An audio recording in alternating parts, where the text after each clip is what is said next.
5000 теңгеден былай айтқанда 5 миллион қолымда тұрды. 5 миллион ақшаны қақа құртқан емес, еске қаларлықтай тек бір аяқ киіммен бір жемпір ғана алған шығармын.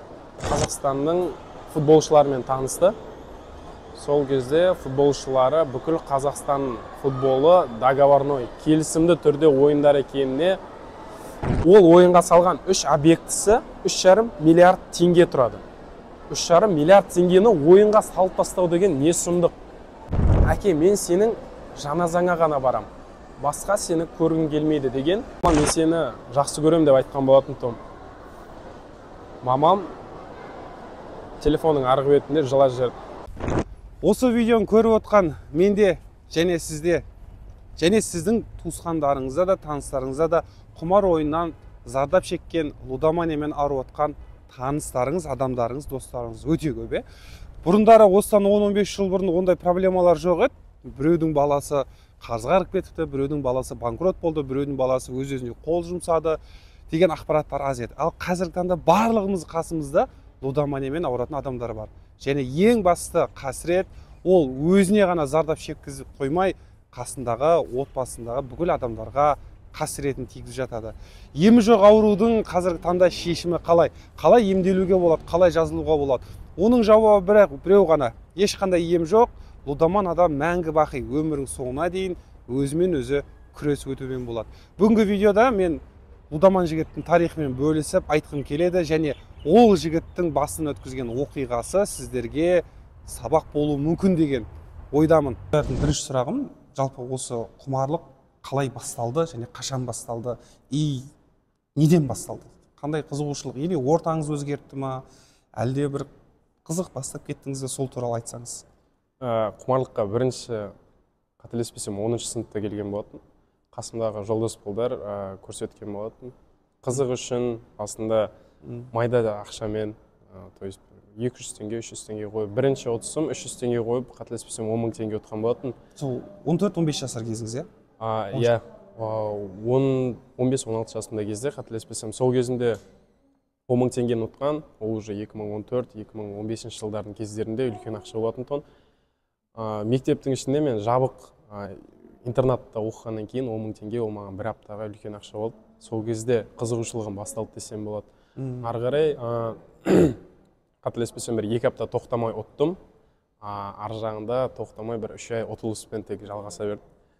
Сол ұтылыстарды көрген кезде қайтару ақшаны, ұтылған ақшаны қайтару мақсатында заңсыз істер басталды. То есть ұрлық, өтірік айту, класстастарымды алдау, олардың ақшаларын барлығын алып кету. Бізде интернатта болғаннан кейін барлығымыздың ақшаларымыз қай жерде жатқанын білетін болатындығым, әркімнің сумкасын ақтарып, оларды барып ойынға салып, соңында 10-шы класстың баласына 100 000-нің үстінде қарыз болды деген, қазір пайдегі өзім қарасам үлкен сума. 10-шы класстың кезінде? Иә, 10-шы, 11-шы класстардың кездерінде. Сол кезде класстастарым, класс сынып жетекшім, тәрбиешім, ата-ананы шақырып, класстың ішінде ата-анамның былай айтқанда басы салбырап, класстастарым алдынан кешірім сұрап, қарызым жауып берген сәті болатын тон. Сол кезде әкем айтатын тон, жоламайтын шығарсың енді деген сияқты. Әнерді мен шынымен өзім жоламаймын деп ойладым, бірақ бір тәттінің дәмін көргеннен кейін қайта-қайта сезінгім келе берді. Сол себепті былай айтқанда уже түймедей нәрсе түйедейге айналды. Айналып уже 100 000-дап қарыздап емес, бірнеше миллиондап, уже 5 000 теңгелік ұрлық емес, уже миллиондап ұрлықтар кете бастады. Бұның жалғасы... Мектеп бітірдіңіз? Мектеп бітіргеннен кейін университетке түскен кезде жалғасты. Универде мен Россияға оқуға түстім. Ояқта да өз күшімен. Былай айтқанда игромандардың ешқайсысы ақымақ емес, барлығы ақылды, барлығы әйтеуір бір зерек болып табылады өз кейбір кездерінде. Зеректігім сол Ресейге барғаннан кейін ашылды десем де болады. Бірақ менің зеректігім оқуға емес, уже тәуелділік жағына, нашақорлық, ішімдік, ойын, былай айтқанда әй дейтін әже жоқ, қой дейтін қожа жоқ, тек білгенімді істеп 24/7 өзім бетімен кеттім десе болады. Сабаққа бармау, сабақтан қалу, оқымау, өтірік айту, қасымдағы комнатада, бір комнатада жатқан баланың ақшасын ұрлап, ол білсе де маған ештеңе айта алмады. Айтпады, мүмкін айтқысы келмеген шығар. сол кездің өзінде мамандығы ұнамады деген сылтаумен қайтадан Қазақстанға ауысып келдім 1 жылдан кейін. Менің көбінесе түбіме жеткен ол интернеттен ставка қою, то есть букмекерлік конторалар арқылы туған. Өйткені былай айтқанда қызығушылығымды әлеуметтік желілерде көп қой қазір. TikTokта, Instagramда барлығына реклама жасайды. Ойбай мен ақша табуға көмектесемін деп, солардың аккаунттарына тіркелу арқылы қызығушылығым арта түсті десем болады. Уже ол кезде мен шынымды айтайын, үлкен ақша емес, майдалап қойып жүрдім. Бірақ менің сол кезде тәуелділігім ішімдік пен нашақорлыққа көп бұрылып кетті. 1 жыл бойы тоқтамай былай айтсам, іштім десем де болады. Көзімді аша тұрып, тем более орыстардың арасында оларға былай айтқанда себеп те мерекеде керек емес екен, түсінген бойынша. Сол жағынан ішімдікке толерантностьтім өсті. Әшейін жас баладай уже мас болмайтын ем. Сол жағынан былай айтқанда өкінем, көп нәрсені, көп денсаулығымды тек алкогольмен ғана құрттым деген сияқты. Қазақстанға қайтып келгеннен кейін 1 жылдан соң тыныш жүрдім. Арамызда ортам құрта бастады, мен қайттан көбінесе. Қасымдағы жолдас балдар лото клубтарға барып көрейік, ойынханалардан. Сен новичоксың ғой, сен жолың болады деген сияқты. Новичкам везет. 1-2 санды бассаң болды, қазір ұтып береміз деді. Бардым, бір болмағыр 2 минуттың ішінде шығар, бір 250 теңгеден 20 мың теңге ма шешіп алдық. Қайттық үйге. Отқан кезде балдар олар тоқтатты, қайтайық деді. Бұл 20 мың теңгені шешіп алдық, қайттық. Мен көрдім ғой, оны қалай ойнау керек екенін білем. Келесі жолы өзім барып бастадым. 1 жылдың ішінде қайттан шамамен 300-400 мыңдай қарыз беріп кеттім. Оның жартысын өзім жауып үлгердім, үйдегілерге жеткізбей қалған. Уже мамам жылап отырып, әкем екеуі үйде жылап отырып, былай айтсам, жапты. Енді жоламайтын шығарсың деген сияқты. Ұрысты, ұрды, жылады, бірақ соңғы қарызым жауап берді. Сол кезде менде былай айтқанда түсінік пайда болды. Қайқа барса да өз баласы менен бас тартпайды. Мен қанша қарыз алсам да жауап береді деген түсінік пайда болды сол кезде. Бизнесмен де емес. Мамам қарапайым, жалақыға істейтін медицина қызметкері. Әкем вахтада істейді, рудниктерде. Бүйтіп асып-тасып бартқан ақша да жоқ. Бүйтіп асып-тасып бартқан ақша бар болатын болса, білмеймін, может ойынға бармайтын шығар, может нашақорлықпен алкогольға баратын бедім. Оны ешкімді кінәлағанмен ештеңе өзгерте алмаймын. Басында жазылмай жатып, осы ойынды тоқтатпай жатып, кінәлайтын тұғым. Мына досым үйретті ставканы, телефонда мына досым мені ойынханаға апарып көрсетті деп. Қазір кінәлағанмен ештеңе өзгермейді. Қатенің барлығы өзімде, жауапкершілік өзім ойынымда. Былай айтқанда 5 жасар кішкентай бала емес, 18-20, 24-ге келіп жатқан кезімде басқа біреуді кінәлап отқанын дұрыс емес деп білемін. Ресейден қайтып келгеннен кейін қасымдағы жолдас балдар бастады. Лото клубтар, ойынханалар, компьютерный клубтар, сондай жерлер уже күнделікті өміріме айнала бастады. Үйде түнемеу, бірнеше күнде тамақ ішпеу. Сол кезде уже алдыңғы 100 мыңдық қарыздарым, былай айтқанда ойыншық болып көрінді. Сол кезде уже жарты миллиондап, одан көп суммалар, займдар, кредиттер, барлығын былай айтқанда ойынға айналып кеп сала бердім. Лото клубтардың қарыздарын соңында кредит алып, амал жоқ, рассрочкамен, 2 жылдық кредиттермен жаптым. Лото клубтарға одан кейін жоламадым десем де болады. Барлық түбіме жеткен оқиға былтыр жаздың күні басталды. Бастығым мен заведенияда официант болып істедім. Басында одан кейін администраторға өттім. Сол администраторға өтіп атқан кезімде бастығым Қазақстанның футболшылармен танысты. Сол кезде футболшылары бүкіл Қазақстан футболы договорной, келісімді түрде ойындар екеніне былай айтқанда сигнал берді. Бастығым ставканы түсінбейтін еді, ойынға ешқандай тігуді білмейді. Сол кезде менен көмек сұрады. Мен түсіндіріп жүріп, өзімде кіріп кеттім десем болады. Ойындарды не үшін бастығым ұтып жатыр, мен оған көмектесіп отырып, мен неғып табыс таппасқа деген сияқты. Басында 5 мың теңге тігіп көрдім, 10 мың теңге тігіп көрдім, бірақ ставкілердің бәрі жайлап шығып атқанда көзім жеткен кезде уже до конца баратын болма. Уже 10 мыңдық, 30 мыңдық қызық емес, 100 мыңдап, жарты миллион, 700 мың теңге, миллиондап қарыз тіге бастадым басында. Бір айдың ішінде былтыр 2022 жылы бір айдың ішінде қазан айында 5.000 теңгеден былай айтқанда 5 миллион қолымда тұрды. 5 миллион ақшаны қайқа құртқан емес, еске қаларлықтай тек бір аяқ киіммен бір жемпір ғана алған шығармын. Басқа ешқандай көзге түсерлік сатып алым ештеңе істеген жоқпын. Ал қазан айының соңында ұтыстар тоқтатылып, ұтылыстар басталған кезінде кассаның ақшасын ұрлап бастадым. Басында 200 мың теңге, 300 мың теңге, осылай 4 күннің ақшасын ұтылып қалдым. Айдың соңында инкассация болады, сол инкассацияның алдында жолым болып, оттап, қайтып ақшаның бәрін қайтып орнына қойдым. Бірақ қараша айында, 1 қарашадан 5 қарашаға дейін тек ұтылыстар болды. 4 күннің ішінде, былай айтқанда, 1,5 миллион кассаның ақшасы кетіп қалды. Соңында жұмыскерлердің айлығы деп маған тастап кеткен, сен тапсырған ақшаны тоже ұтылып қалдым, барлығын жоқ қылдым. Сосын не істерімді білмей, кредиттер уже одобрение бермейді. Айналып, қашып жүрген кезімде бастығым айтты, аймамай қайтаратын боласың, сен үйтіп қашпай қойсай деп. Аймамай төлейтін болып шештім, бірақ соның өзінде қашқалақтап, көзіне көрінбеуге тырысып, жұмысым да жоқ, мен ешкім алмайды, өйткені қазіргі жұмыс алатын жерлердің барлығы карточканың просрочкасына қарайды. А менде барлық жер блокта, барлық жер займдар, кредиттер, артыма заявление жазайын деп тұр уже. Достарымның ешқайсысы қалмаған. Мен біреуді дос ретінде қарайтын болсам, басында өзімде ақша бар екен көрсетіп алам. Өзімде ұтылып қалған кездерде анадан барып ақша сұрай алатындай қарызға. Уже 5 мыңдық, 10 мыңдық қарыздар қызық емес, 100 мыңдап, 200 мыңдап қарыздап алатын болдым. Барлығын ұтылып, бытшыт болып, былай айтқанда өмірден түңіліп, өзімді өлтірумен қалай өлтірсем болады деп, әр үйлердің төбелерін іздеп бастадым. Крышалардан секірсем бекен, асылып қалсам бекен, қалай уксус ішсем ба, түрлі ойлар басыма кіріп шыға бастады. Былтыр дәл осы февраль айында, қарашада, февральдың кезінде мама маған оқудың ақшасын төле деп ақша берген болатын. Былай айтқанда өзінің аузынан жырып, кредит алып маған ақшасын береді. Ал мен барамда оны ойынға салып тастаймын. Бір айдан кейін ғана барып айттым оны соны. Мама, мен ақшаны ұтылып қалдым, ақша жоқ, оқудан шығарайын деп жатыр деген кезінде. Мен ойладым, қазір мамам келеді, ұрсады, жылайды, мен де өтірік жылай салайын.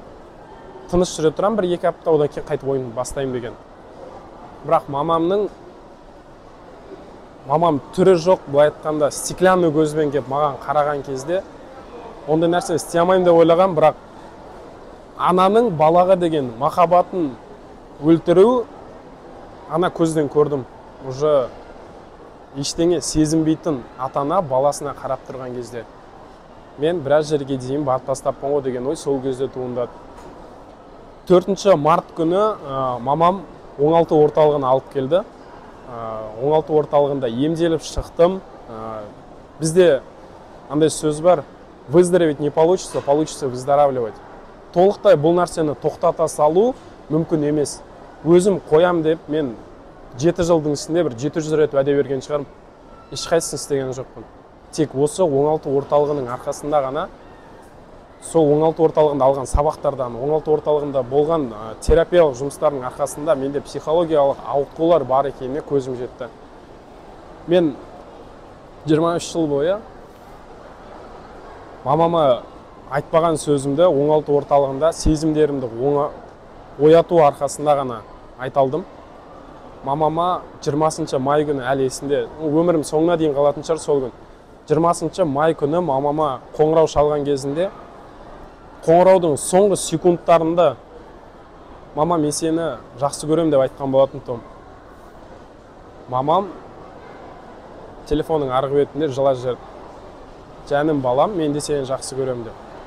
Ал телефонды қоя салысымен трубканың бергі жағында мен жыладым. Өмірімде ондай сөзді айтып көрмеген, өмірімде ондай сөзді мамамның тарапынан естіп көрмеген адам оңалту орталығының арқасында соған қол жеткіздім десем болады. Қазір ешкім мені күштеп алмаса да, мен өз мақсатымен, өз ниетіммен, өзім сияқты жолдан тайынған балдарға көмектесу үшін оңалту орталығында жұмыс істеуге қалдым. Қазір стажер консультант міндетін атқарамын. Мотивациялық бөлімде ата-аналармен жұмыс жасаудамын. Өз басым 7 жыл ойнадым. 16 жасымнан, былай айтқанда 23 жасыма дейін. Оның ішінде ішімдік те бар. Ішімдікті вообще 9 класстан басталған. 7 жыл ішінде 15-18 миллиондай ақша ұтылдым. Қазіргі таңда шамамен 4,5 миллиондай ма қарызым бар. Оның барлығы тек кредит займдар ғана емес. Оның ішінде кассаның ақшасы ұрланғаны бар, достарымнан алған ақшалары бар. Барлығына түрлі уәделер арқылы, алдау арқылы, қалай екенін білмеймін. Қазір өзіммен былай айтсам жиіркенемін сол кездегі. Сол кезде адамға өзіме былай айтқанда сендіре білу қабілетім жоғары деңгейде тұғын. Бізде бекер айтпайды, игромандар оскарсыз қалған актерлар. Бұған білмеймін, қолымыздан келмейтін нәрсе жоқтығын мен үшін. Игроман ретінде мен кез келген жағдайда сендіріп, өзіме керек соманы, керек уақыттың ішінде таба алатын тұғым. Бұлай айтқанда малдан бетер адам едім. Өзімде әжем бар, 82 жаста. 82 жастағы кісі мені ойлап, өзінің пенсиясын бұлай айтқанда тырнақтай жинап, маған сыйлық туған күнім әперуге тырысып жүрген кезінде мен әжемнің карточкасының паролін біліп, бірнеше айлар бойы карточкасынан ақша ұрлап жүрген тұғым. Ал келіп, енді сен алдың ба деген кезінде мойындамай, әжемді өзін кінәлі көрсететін тұғым. Сіз өзіңіз ұмытып алғас паролін, немесе карточкаңызды бір жерде жоғалтып алғас, сол үшін сіздікінен ақша алып кеткен дегенді сөзіме сенетін тұғым. Өйткені ол кісі мені жақсы көреді. Ал мен барлық өзіме жақын адамдардың маған беріп атқан махаббатын, жылулық сезімін ештеңе көрмедім. Таптап өте салдым былай айтқанда. Әпшемде маған сеніп, менің былай айтқанда жақсы болуыма атсалысып жүрген адам соңында давлениесін көтертіп, сахарын көтерткізіп, больницаға дейін жеткізді. Оған мен кінәлім. Әжем мені азанда сабаққа оятып, Сұлтан балам тұра ғой, сабаққа кешіктің ғой деген кезінде орнымнан атып, ұрсып, айқайлап берген кезінде қолынан былай айтқанда әлсіреген әйел кісісі ұруын ғана қалды ғой мені деп. Сол кезде мен ештеңе сезінген жоқ едім. Маған жоламаса дұрыс еді бұлар. Неғып мені уайымдап қалды осындай кезде деген ой туындайтын тұғын. Ал қазір ит адам екем десем де болады. Өзімді соншалықты төмен деңгейге дейін жеткізген ойынның, немесе анашаның, немесе ішімдіктің кесірінен деп те көрмеймін. Менде психологиялық тұрғыдан қателіктер болған. Мүмкін ол тәрбиелеу кезінде пайда болған шығар. Может, мені оған ортамдағы адамдар әсер еткен шығар. Бірақ бүкіл ауытқу, бүкіл проблема менде. Точнее, міне басымда. Барлығы өзімнің қолымнан басталады. Өзімнің жолымды жаңа жолдан бастауға оңалту орталығы көмектесті. Қазіргі таңда шүкір мамаммен жақсы қарым-қатынастамын. Барлығын былай айтқанда өмірге деген құндылықтарымды қалпына келтірдім. Оңалту орталығында қазіргі таңда жұмыс істеу барысында қаншама ойынқұмар балдардың тарихын естідім десем болады. Олардың тарихтары мүмкін сіздің балаңыздікіндей ауыр емес шығар. Мүмкін сіздің балаңыздікіндей жеңіл емес шығар. Осының барлығын сіздерге былай айтқанда сабақ болу үшін. Ақымақ адам өз қателігінде сабақ алады. Ақылды адам басқа адамның қателігінен сабақ алады дейді. Так что ақылды болуға тырысайық, басқа адамның өмірінен сабақ алуға тырысайық. Еске түсіретін ең үлкен жайттардың бірі барлық ойынқұмар адамдардың басынан кешкен десем болатын шығар. Бұл көбінесе жастардың арасында көп таралған жағдаяттар. Өз-өзіне қол сұғу мақсатында, өз-өзінде қарыздарын жабу мақсатында қол сұғып манипуляция істеуге тырысады. Ең танымал сөздері олардың: менің қарыздарымды жауып беріңдер, немесе мен бұл өмірден кетемін, өз-өзіме қол саламын. Ол ешқандай нәтиже алып келмейді. Қолдарын кесуге тырысады, химикаттар ішуге тырысады, немесе асылып қалып, немесе үйдің крышаларынан секіруге, өлуге тырысады. Тағы да айта кететін жайттардың бірі, ауыр да болса тыңдап көріңіздер. Мен танимын бір ойын құмар кісіні, үлкен кісі. Ол ұзақ жылдар бойы, қателеспесем, 10-15 жылдан көп ойынға салынып кеткен болатын. Ол казиноларда ойнады. Үйленген, баласы бар, қыздары бар, немересі бар ер кісінің былай айтқанда көзіне жас алудың бір себебі болған. Өзінің ұрпағы, қызы, әке, мен сенің жаназаңа ғана барам, басқа сені көргім келмейді деген ауыр сөздерін естігені болатын. Сонша жыл ойынның артынан қуалап жүріп, ешқандай нәтижеге, жетістікке жетпеген кезінде өзінің ұрпағынан бұндай сөздерді есту өте ауыр жағдай. Бірақ әлі де ол кісі қасымда, бізде оңалту орталығында былай айтқанда қызмет жасайды. Өмірлік құндылықтарын қайтып қалпына келтіру мақсатында қазіргі таңда ол өзінің бала шағасымен, немерелерімен қарым-қатынасын жақсартуға тырысып жүр. Ал ең үлкен қарызға кірген, ойынға кірген адамды мен осыдан шамамен 2 ай бұрын естідім. Ол да үлкен казиноларға ақша салып тастаған. Әке шешесінің үлкен сонша жылдар бойы жетістікке жеткен бизнесін, құрылыс компаниясының 3 үлкен үйін, жилой комплекстарын, тұрғын үйін Астана орталығында, Астана қаласындағы орталық центрде ойынға салып тастаған. Ойлап қараңыздар, ол ойынға салған 3 объектісі 3,5 миллиард теңге тұрады. 3,5 миллиард теңгені ойынға салып тастау деген не сұмдық. Оның басында, әрине ол 3,5 миллиардтан бірден бастаған жоқ қой. Басында мүмкін ода да 10 мың теңге, 100 мың теңге, миллион, жарты миллион, 100 миллион. Бірақ соңғы ақшасы 3,5 миллиард теңге. Қазіргі таңда ол кісінің басында шамамен 300 миллион қарызы бар. Ол өзінің айтуы бойынша. Ойланып қараңыздар. Ақшаның ешқандай әпкеліп атқан бақыты жоқ. Келесі сөзім жас балдарға, немесе ер кісілерге. Мен ойын құмар емеспін. Менде ондай қарыздар жоқ. Мен әлі ондайға дейін жеткен жоқпын деген ой, ол уақытша ой. Барлық адамда 5 кезең болады ойынға деген. Сіз әлі бірінші кезеңінде шығарсыз. Мүмкін екінші кезеңінде шығарсыз. Бірақ оны соңына дейін, біреудің өліміне, немесе жақындарыңыздан айырылып, достарыңыздан ешкім қалғанға деңгейге дейін жеткізуге міндетті емес. Оның барлығын алдын алуға болады.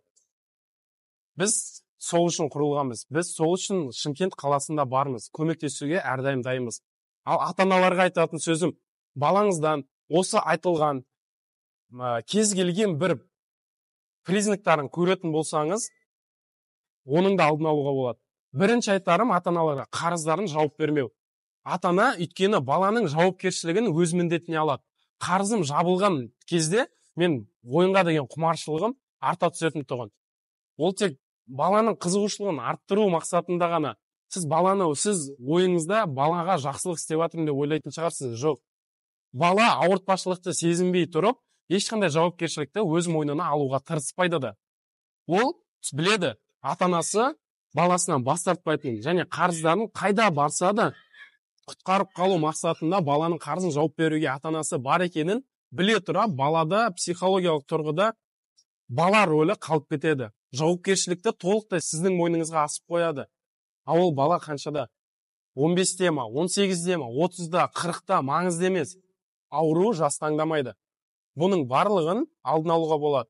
Баланы оңалту орталығына, реабилитациялық орталықтарға жатқызудан ұялмаңыздар. Бізде оңтүстіктің особенно менталитетінде ой, жұрт не ойлайды? Да ойласа ойлай берсін, баланың өмірі сізге керек па, әлде жұртқа керек па? Баланың өмірі болашақта сізге керек па, баланың өзіне керек па? Сіз баламның аманшылығын тілеймін, бақытын тілеймін дейсіздер. Балаңыз егер ойын құмар, есірткі шегіп, немесе алкоголь қолданатын болса, қандай бақыт жайлы әңгіме болмақ? Бала оңалту орталығында тек жақсы жағына ғана өзгереді. Егер біреу біліп қояды, менің балам осындай деген әңгіме туындайды дейтін болсаңыз, уайымдамасаңыз болады. Оңалту орталығында барлығы анонимді түрде. Бұл жерде жатқаны жайлы ешқандай ақпарат сыртқа еш жаққа шықпайды. Сізге не жақсы? балаң оңалту орталығында жатып шыққаннан кейін жақсы жағына өзгеріпті, есейіпті, үлкен бала сияқты өзіне жауапкершілікті ала білетіндей ер азамат болыпты деген сөз маңыздырақ па? Әлде сенің балаң маған осынша қарыз еді, сенің балаң біткен ойынқұмар адам болыпты ғой деген ауырақ тема? Ойланып көріңіздер. Барлығын тоқтатуға болады. Ешқашан уақытты босқа жіберіп алмаңыздар. Ал құрметті көрермен, егер осы видеоны соңына дейін қараған болсаңыздар, егер басыңызда осындай жайттар таныс болатын болса, бізге хабарласыңыздар. Біз сізге көмектесуге әрдайым дайынбыз. Естеріңізде болсын, лудомания ешқашан жақсылыққа алып келмейді. Лудоманиядан тапқан табыстың ешқайсының берекеті болмайды. Естеріңізге сала кетейін, мен миллиондап ақша ұтысқа ие болсам да, еске қаларлықтай тек бір аяқ киім ғана, және бір жемпір ғана алғам. Хотя 10 миллиондап, 15 миллиондап қолымда ақша болса да. Тағы да бір айта кететін жайт, игроманияға келудің де, игроманиядан шығарудың да отбасыдан артық үлес қосатын ешкім жоқ. Отбасы ғана жеткізе алады ондай түбіне, және отбасы ғана ол жағдаяттан шығара алады. Егер сіздің жақындарыңыздан немесе туыстарыңыздан осындай проблемалардың бар екенін байқаған болатын болсаңыздар, бізге хабарласыңыздар. Біз сізге көмектесуге әрдайым дайынбыз.